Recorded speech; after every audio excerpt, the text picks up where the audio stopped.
If you're anything like me, then you've probably got an old machine like this lying around. This is an iMac from 2015 and it stopped getting updates from Apple. You might have a Windows PC that's pretty old and you're just about to think, hey, I'm going to go ahead and bin it. And in this episode, I'm going to show you how you can bring these machines back with a whole new lease of life. Stay tuned, you'll learn something.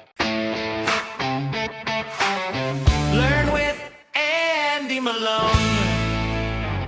Today's video is sponsored by AFI, securing your cloud data with the ultimate in AI-powered data protection. Try it now at afi.ai. He's dead, Jim. He's dead, Captain.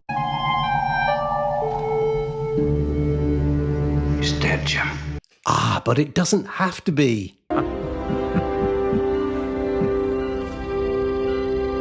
His vital signs are stable. Hello everybody, great to see you and a warm welcome to the channel. On today's episode, I've got something very different for you. I've got an old iMac, a 2015 iMac, and I seriously was considering throwing it away.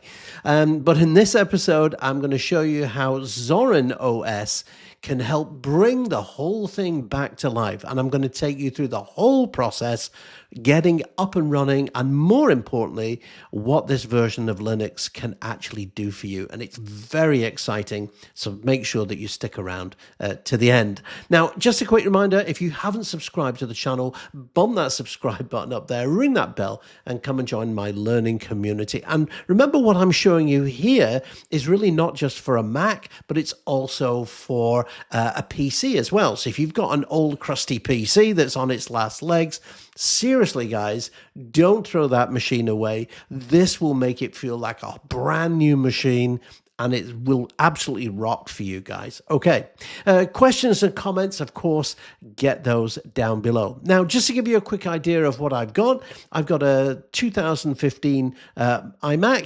21.5 inch.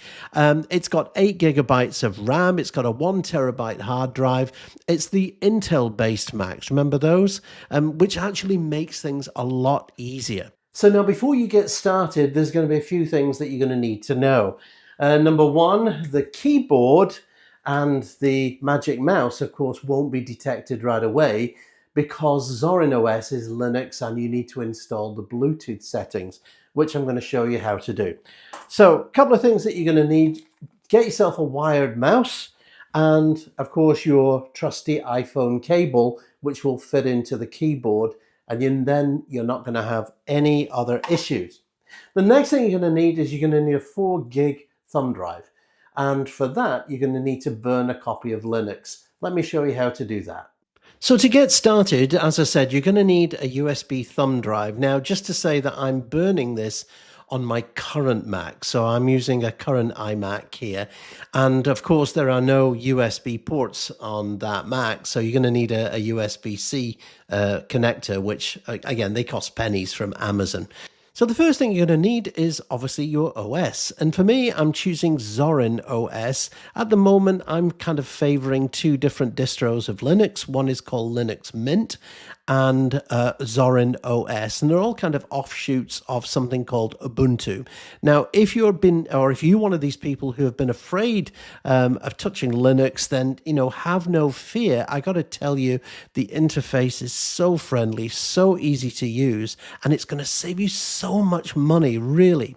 Now, it comes in 3 flavors: the Zorin Pro version, which is £48, as you can see here, and that comes preloaded with lots of additional content. You've got premium desktop layout, so it actually looks like a PC or looks like a Mac if you want that.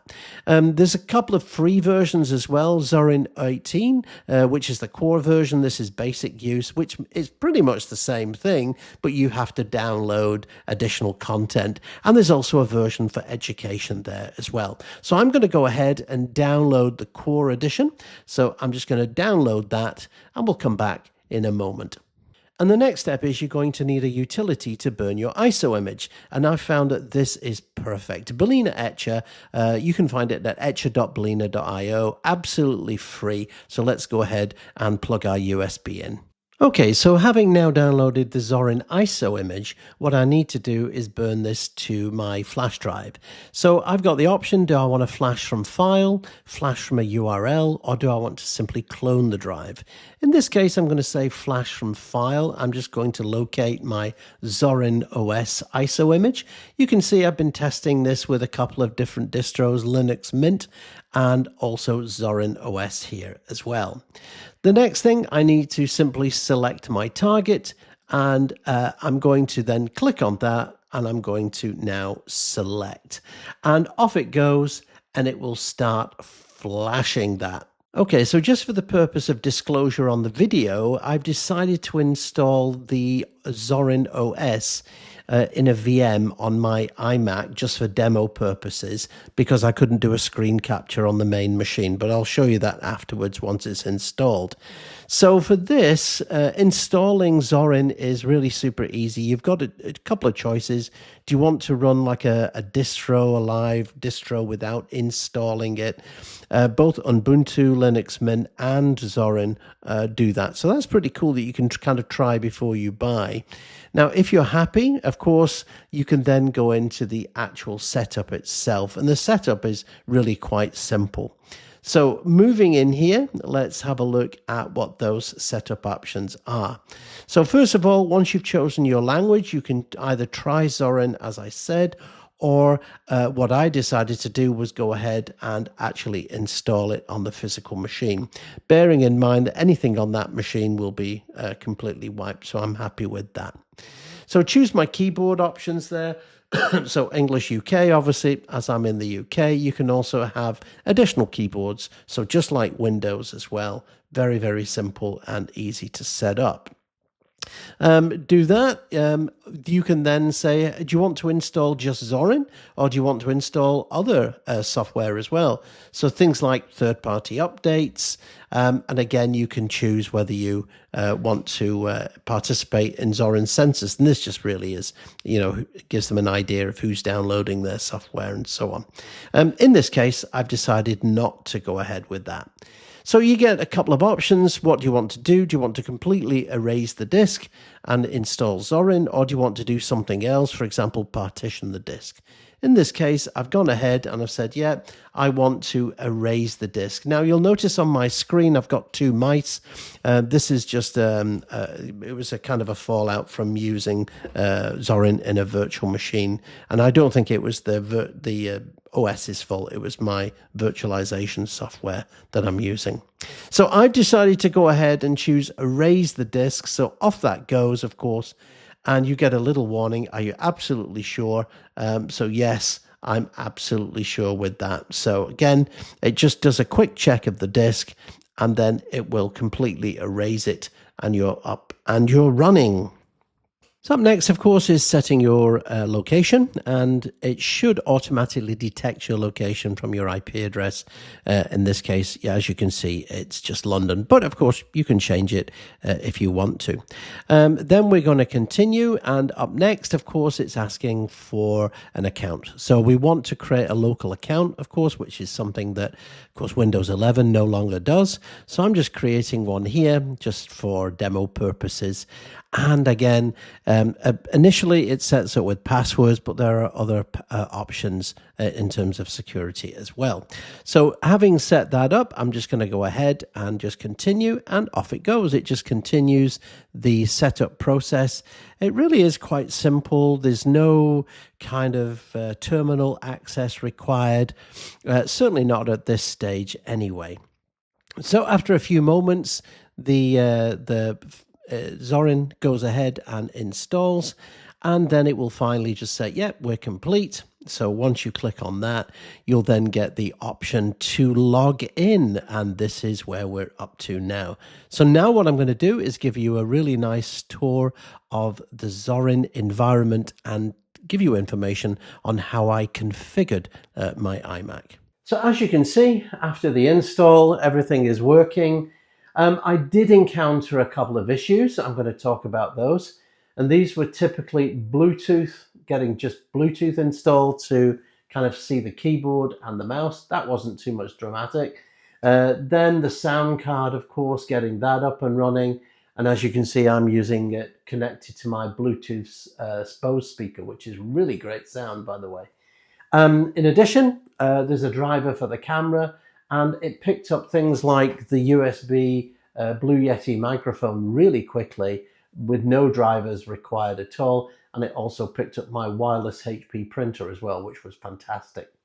But what is Zorin OS? Well, I thought we'd take a quick tour of it and see what you can expect. Now, in terms of the drivers, I've included, or I will put in links below of everything that I discovered. So for example, the Bluetooth, the Wi-Fi, and getting all kind of set up so that you guys are fully aware of what you need.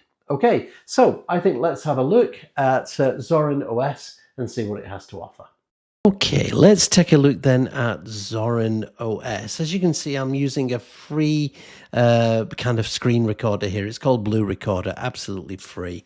So I'm just going to go ahead and just give you a little tour of Zorin OS. So the first thing that you'll notice is you've got right and left mouse buttons.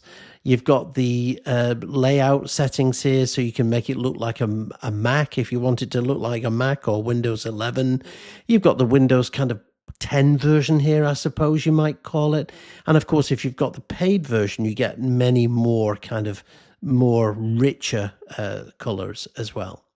On top of that, you can see you can customize pretty much everything here with the entire interface.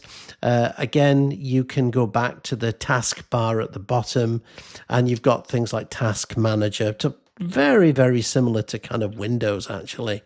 So you can see what processes are running, you can kill those processes and so on. So I suppose one of the key things that you really need to understand in Zorin, of course, is File Explorer. And of course, like any system, it's going to have some kind of file manager. And if you're familiar with, for example, macOS, then this will feel very, very similar to you, because of course macOS is very much based on Linux, and you can see I've got my own home Andy folder there. And if I go back to the root, you can see very, very similar to Linux. Now, if you're from a Windows environment, of course, you'd be familiar with seeing different disk drives, the C, the D, but of course it doesn't work like that in Linux. It works in a directory structure, almost like a forest and tree structure. So as I mentioned, one of the first things that you're going to want to fix is the Bluetooth setting.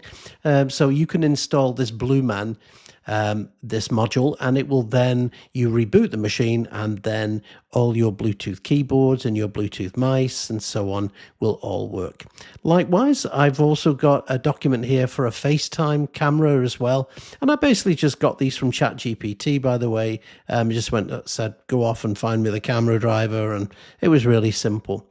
Likewise, fixing the no audio issue. It uses an Intel sound card, so you do need an update. But likewise, you know, just find the document, install the update, and it was pretty simple. It did require the use for me of the terminal, but having never used the terminal, I actually found it really easy.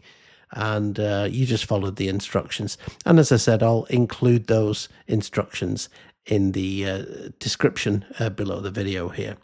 So likewise with a Mac, and also with things like Task Manager and so on, it comes with an Office suite. In this case, it's LibreOffice. I honestly find this really nice. It's a super easy tool to use, and it comes with a PowerPoint, Excel, a Microsoft Word type equivalent, and of course all the files are fully compatible as well with those.